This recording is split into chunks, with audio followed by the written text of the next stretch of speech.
Assalamu alaikum warahmatullahi wabarakatuh. Kabajamtootaa fi jaallatamtoota hordoftoota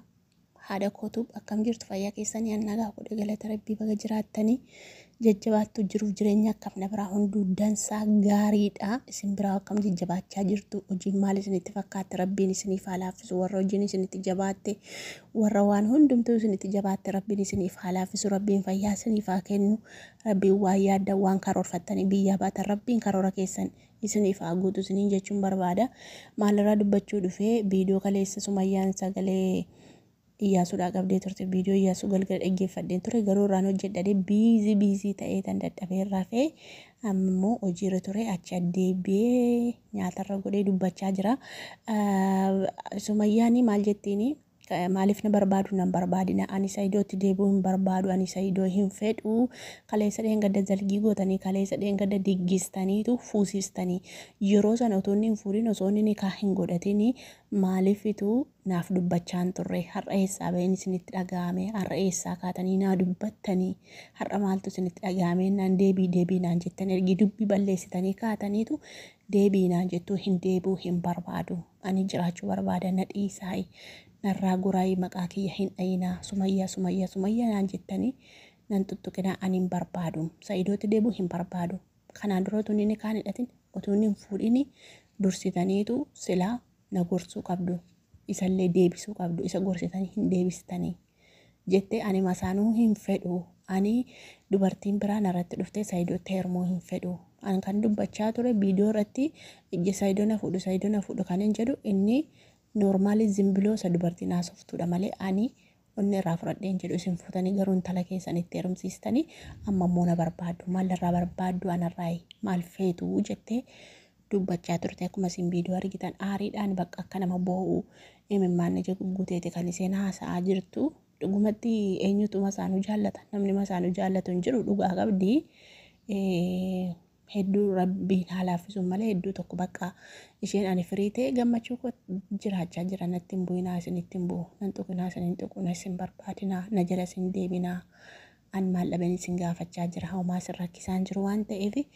hin barbaadu jettee dubbachaa jirti malee baay'ee aartee dubbachuutti jirti maaliif hundumtiyyuu ammas innis achi dhaqee barbaadee dhabee deebi'e isin achi ol deebitee addana jirti as keessa Finfinnee keessa yoo jiraatte lookeeshinii ishee cufattee nam maal targa mana DSB moo maajiin ijoo manichi maani maqaan sana argaabate qonna yaadadda DSM mana Sumayyaan bitatte maaniin argaabaddi taabbaatonis achiin kofalti gaajollee biyyeena nyaadhee sabbaa kiyyaadhi ta'an afaan Oromoo na buuf ta'oti DMCD baqa jedheera manicha fooqii sana ayini annan du'a yoo hin beekne maanni naajjeesuu barbaadanii isinii barana yoo hin beekne nan du'a moo DMCD itti bar Sumayyaa nageeyo akkas manicha yoo bitatte iyyuu jechuun manichatti yoo galte lookeeshinii mana ishee keessaa cufattee nam maal manichoo guddaadha yookaa eessatti ijaaramee manichi ijoo Finfinnee keessaa gara moggaa ta'innaa achuma keessaa hojjechuu lookeeshinii ishee viidiyoo ishee gadhiifattee lookeeshinii ishee xillik godhattee naan saayidoochuu waliin argitu. Lookeeshinii isheen cufatte silkii isheen amma qaqayyarti hin argitu jechuudha. Garootu ijoolleetti mul'iste bareeda. Itti deebuu dhiisi Sumayyaa. Ijoolleetti mul'isi. Ijoolleen isa bira isaa dhattu bira isaa dhuftu rakkoon qabu. Mana si biraa bitateera waan ta'eef fagoon jirtu fuudhi daqiitii ijoollee dubbisiisi deebi'i maali wajjin hin bultu malee maali rakkoo maalii qabaa wajjin hin bulin ila. Hin barbaanne miti saayidoo fayyaadha nagaadha obboleessa kiyya qaali jedhi dubbisi harka qabi. Dubbisi garuu wajjin hin bulin. Bakka wajjin jiraachuu jechuun wajjin buluudha malee maal utuu mana tokko keessa wajjin jiraattanii ijoollee keessan ilaalaa kurkuru abbaa mammaa jettee ijoolleen guddattee yoo wal bira buluu baattanii kalaas abbaa manaa fi manaa jechuun yoo wal bira bulanii ila kana abbaa manaa fi manaa yoo jedha yoo wal bira bulanii qofaadha malee rakkoon qabu ችግሪን qabu jechuudha ስለዚህ እናንተ wannoo goda mucaatti agarsiisiiti inaaranii jechuudha ayyuun immoo kaleessa na gaddisiifti ani beekta ana garaana nyaata namni yeroo ani arfa qabayiiti dhugaa rabbi yaa rabbi kiyya maalis godhe yeroo isheen kadhattu sanatu garaana nyaata yaa rabbi kiyya jaarsi kiyya dur na reebu wayii natti fakkaateetu isuma jaarsi kiyya na reebu wayii natti fakkaatee natti dhaga'ameetu dhugaa wanni ani hin kadhanne garuu jaarsa kiyya dhugaa kadhadheeraayi hin kadhanne jaarsi kiyya na reeba beektaa ani xinnoo nan dudubbadha dubbii kanan jalaan jedhu yoo malsii natti deebisee jalaa gad jechuun beekuun ture amma garuun dubbadhu malee amma nan dhiisi barachaan dhufee amma ka silaasuun waan amma waggaa 7 eessatti ree qabeerree baa amma moo qabeerree ba dhugaa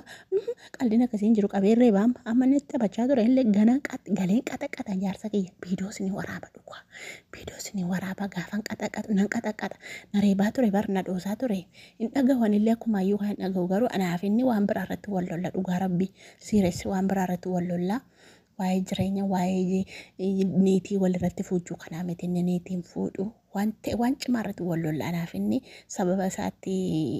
waan ta'ee jira hin dubbatinaa malee wal lolla garuu waluma wajjin jira inuma wal lolla kanuu warreebna haadha seeti wal dillaafna haadha see dilleessin garuu anillee hin rukutu inni guyyaa tokko ittiin rukute waggaa amma kana wajjin jiraadhe keessa waggaa meeqa wajjin jiraadhe laataa jiru nan dagadhee waggaa meeqa facha bara meeqa neerumee yaa rabbi kiyya dagadhee ani joonjii wayitii bara meeqa neerumee bara 2014 neerumee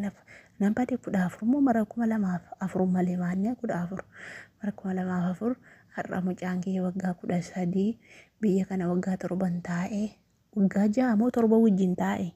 garuu guyyaa tokko itti qabatee na reebe dhugaa rabbi guyyaa tokko itti qabeetu goraadhaan na laxallaxee abbaasee goraadhaan qabee na reebee na abbaan jedheen mammaan jedheen na qabin jedheen karraan gadii kana mana mammaafaatti fiigee mana haadha isaatiitti fiigee mana maatii kiyyaatti na jaallatu achitti fiigee achirkaa baheen ganama immoo galee nan gala ganama reebamee galgala reebamee ganama gala harkadhe goon qaxaqatu baadhe annamaa miti guyyuma tokko irraa kaffaladhe dhugaa rabbi garaan na ciisaa yoo rukutee jechuudha rabbi kiyama immoo namoo aayyuuttu inni namoo abbooku malee jechuudha dhirsinuma nama reebamaanuma immoo deebi'anii galu baga galtee laa isa galuu baga galtee ayyuun reebamtee bakka itti badu balleessite mana hamaatiifaatti badu laasila malee isheen amma hiriyaan taane biratti baddee jechuudha ayyuun hiriyaan taane hiriyaa fandalaltu namaaf nama walitti naqxu mukkutaariifaa jala deemti intalatti ariitanii mukkutaariifaa jala deemti muktaariin faana amma girgirri wayii uumaa jiru muktaarii dheengadda caaltuun intala tokko irratti qabattee kanaaf achi girgirri jabaa uumaa jiru jechuudha nawaamte jaartiin ijoollee nan deema bakka kanaafi jennaanii akkasi kaa ijoollee keenya jaarsi nama reebaa baga galtee reebamtee shoo baga galtee reebamanii maduruma jaarsa jala taa'u rakkoo maalii qabaa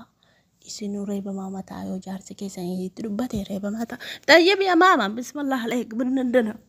maani abishaa turuuziin imaana waamtaa dara rabbii